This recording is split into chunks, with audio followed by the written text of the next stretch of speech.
అందరికీ నమస్కారం. ఏదో ప్రచార పేరు లేదండి, విజయ పేరులాగా ఉంది నాకైతే. ఇవాళ నేను ఒక గురువుకి శిష్యుడిలా రాలేదు, ఒక మామగారికి అల్లుడిలాగా రాలేదు, ఒక సేనానికి సైనికుల్లా వచ్చాను. ఆ సేనాని కోసం సైనికుల్లా వచ్చా కాబట్టి మీరందరూ దయచేసి మే 11 ఏం చేస్తారు? మన గుర్తు మోత మోగిపోవాలి. ఏం మోగిపోవాలి? మోత మోగిపోవాలి. మోత మోగిపోవాలి, ఫ్యాన్ ఆగిపోవాలి. ఆ సత్తా ఏదో మీరు చూపించారబ్బా. ఏమీ చేయకుండానే మా మామగారు మీకోసం నిలబడ్డారు. మీరు ఒక్కసారి మీ గడప దాటి వచ్చి మీ ఓటు వేయండి, రాజు క్లాసుకి ఓటు వేయండి. మీకోసం నిలబడతారు. ఆయన కంటే ముందర మేము ఉంటాం. మీరుంటారా? వినపడలా ఉండంటే మిమ్మల్ని ఇలా కలుసుకోవడానికి చాలా ఆనందంగా ఉంది. అలాగే మిమ్మల్ని ఎప్పుడు కలుసుకుంటూనే ఉంటాను. సో దయచేసి మీరందరూ కలిసి ఓటు వేసి దేనికి? రాజు క్లాసుకే మన ఓటు, కూటమికే మన సపోర్టు. బ్యాలెట్ నెంబర్ 4 మనకు ఓటు గుద్దేయాలి. Thank you. మన గుర్తేంటి? రాజు క్లాసు. మన బ్యాలెట్ నెంబర్ ఎంత? 4592. మన అభ్యర్థి ఎవరు?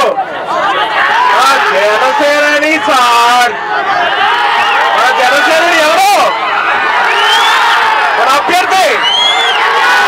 ఇవాళ నేను వచ్చింది ఒక మామకు అల్లుడిని లేదా గురుకు శిష్యుడినా కాదు, ఒక సేనానికి సైనికుడిలా వచ్చారు.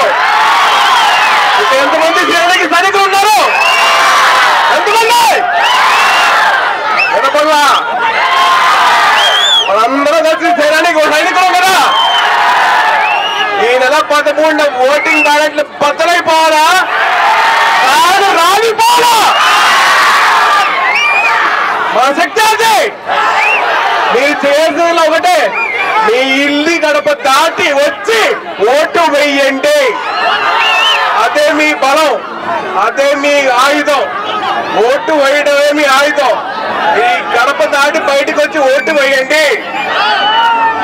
మన ఓటింగ్ గుర్తేంటి? మన బ్యాలెట్ నెంబర్ ఎంత? ఇంకో బ్యాలెట్ నెంబర్ ఎంత? మన క్యాండిడేట్ అభ్యర్థి ఎవరు? 4వ నెంబర్ అభ్యర్థి ఎవరు? 9వ నెంబర్కి అభ్యర్థి ఎవరు? నేనెవరు? నేను మీ అభిమానిని కాబట్టి అడుగుతున్నాను. ఒక జనసేనానికి సైనికుల్లా వచ్చారు.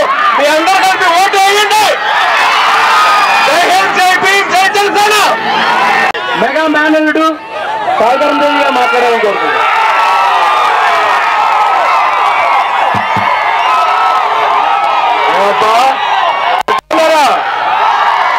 బాగున్నారా? మన గుర్తేంటి? మన బ్యాలెట్ నెంబర్ ఏంటి? మనం ఓటు ఎవరికి వేస్తాం? మన పార్టీ ఏ పార్టీ? మీ అందరితో ఇలా చెప్పించుకోవడానికి చాలా ఆనందంగా ఉంది. నేను మా గురుగారి కోసం రాలేదు, మా సేనాని కోసం ఒక సైనికుల్లా వచ్చాను. మీలో ఒకరిని అంతే, మీలో ఒక చిన్న ముక్క నేను. మీరు ఎలాగైతే మీరు కార్యకర్తలాగా, మీరు ఓటర్ లాగా మీరు మీరు చేస్తున్నారో, ఆయనకి నేను ఒక సైనికుల్లాగా ముందుకు వచ్చాను. మా సేనాని గెలిపించే బాధ్యత ఎవరిది? మీది. మీరు నొక్కే నొక్కుడికి ఈవీఎం బద్దలైపోవాలా? ఫ్యాన్ ఆగిపోవాలా? Thank you so much. గుర్తండి ఓట్లు.